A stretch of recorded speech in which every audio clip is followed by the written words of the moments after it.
नमस्कार दोस्तों, मैं आपका होस्ट का स्वागत करता हूं मैं आरएम शॉर्ट्स में, जिसमें हम लेके आते हैं दिन भर की स्पेस और डिफेंस न्यूज की टॉप 3 खबरें। तो चलिए जान लेते हैं। वीडियो की शुरुआत करने से पहले मैं आपको बताना चाहता हूं कि कल 18 फरवरी 2018 को मैं एक इंस्टाग्राम पे लाइव स्ट्रीमिंग करूंगा। जो भी इच्छुक लोग हों, आप डिस्क्रिप्शन में दिए गए लिंक से मुझे इंस्टाग्राम पे फॉलो कर लीजिए ताकि आप भी लाइव स्ट्रीमिंग से जुड़ पाएं।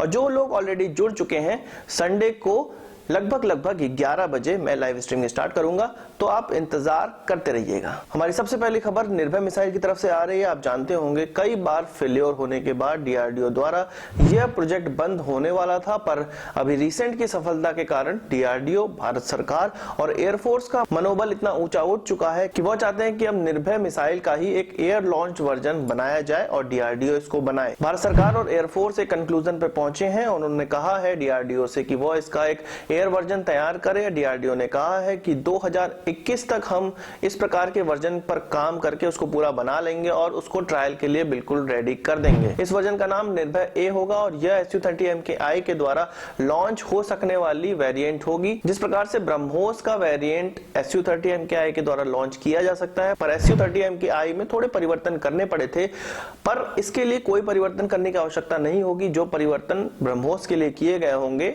इस मिसाइल को, इस निर्भय ए को इस प्रकार से डेवलप किया जाएगा कि उन्हीं परिवर्तनों के साथ इस मिसाइल को लॉन्च किया जा सके। इसके अलावा निर्भय मिसाइल में जो आज तक रशियन इंजन इस्तेमाल होता आया है, उसका जो सब्स्टिट्यूट है वो भारत डेवलप कर रहा है। मानिक इंजन वो बिल्कुल पूरी तरह से डेवलप हो चुका है, उसका ट्रायल हो रहा है और डीआरडीओ का यह कहना है कि 2020 से 21 के बीच में यह इंजन पूरी तरह तैयार हो जाएगा और निर्भय मिसाइल में लगा लिया जाएगा। इसके अलावा नेवी का कहना है कि वह भी चाहते हैं कि एक शिप से लॉन्च किए जाने वाला वेरिएंट भी डीआरडीओ निर्भय के लिए बनाए और डीआरडीओ एक और वेरिएंट पे, इसके हल्के वेरिएंट पे भी काम कर रहा है, जो कि लगभग 500 किलोमीटर तक की मारक क्षमता रखेगा। तो कहां निर्भय मिसाइल एक ठंडे बस्ते में जाने वाला प्रोजेक्ट बनने वाला था, अब उसका पुनर्जन्म हो रहा है और कई वेरिएंट ब्रह्मोस की तरह एक सबसोनिक मिसाइल के कई वेरिएंट भारत सरकार अब डेवलप करेगी आगे आने वाले समय में। अगली खबर हमारी एनपीओएल की तरफ से आ रही है। नेवल फिजिकल ओशिनोग्राफी लेबोरेटरी की तरफ से आ रही है। डिफेंस एक्विजिशन काउंसिल ने उस प्रस्ताव को पारित कर दिया है जिसमें यह कहा गया है कि एनपीओएल द्वारा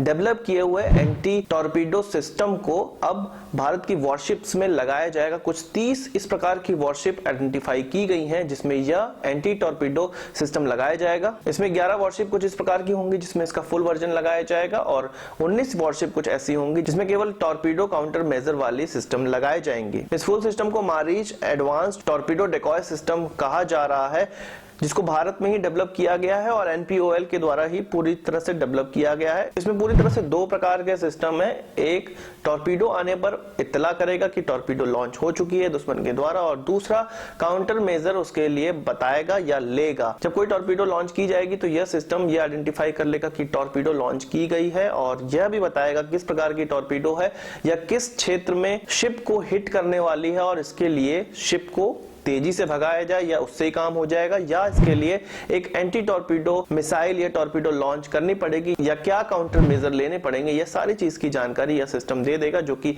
11 शिप में अब लगाए जाने वाला है। आपको मैं यहाँ पे बता दूं कि 2 ship INS Gomti, INS Ganga में ऑलरेडी इसका ट्रायल चल रहा है, यूजर ट्रायल चल रहा है, मतलब कि लाइव किस प्रकार से परफॉर्मेंस करता है और इसके द्वारा जो डेटा इकट्ठा किए जा रहे हैं या इसमें क्या क्या कमियां रह गई हैं, इस चीज को आइडेंटिफाई किया जा रहा है और यदि इसमें कुछ सुधार की संभावना है तो उन शिप में इसका सुधार कर लिया जाएगा, जिसमें अब इसको आगे आने वाले समय में लगाया जाएगा। अगली खबर हमारी देहरादून के जॉली ग्रांट सिविल एयरपोर्ट की तरफ से आ रही है। यहाँ पर केवल और केवल सिविल एरोप्लेन ही उतरते हैं या यहाँ से उड़ान भरते हैं, पर अब यहाँ से Su-30 MKI भी उड़ान भरेगा।